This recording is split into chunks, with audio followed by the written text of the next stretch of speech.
So Lowrance has come out with some amazing technology with their forward-facing sonar, the Active Target. When I first started using this, I was amazed by the actual distance that I could see fish at. So I'm actually able to see fish out even 100 feet away. So generally I'd have my scale at 100 feet, and by the time they got to about 80, I could really start getting a good idea of the size of the fish.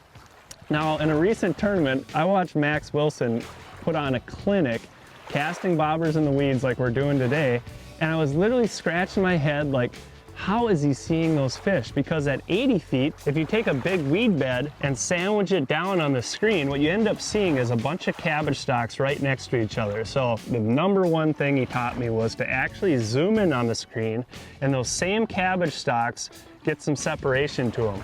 So the number one trick that we're using today is to put the range at 40 feet, allowing those cabbage stalks to separate, and now you can start seeing the individual fish hiding behind them. So little different setup for your active target. If you're just out in open space, use that full extent, the full power of it, and look out.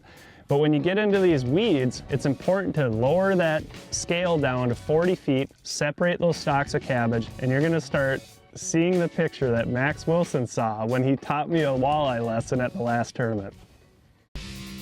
Thanks for watching. Hit the subscribe button and click on the bell to stay up to date with the latest tips and techniques to help you get the next bite.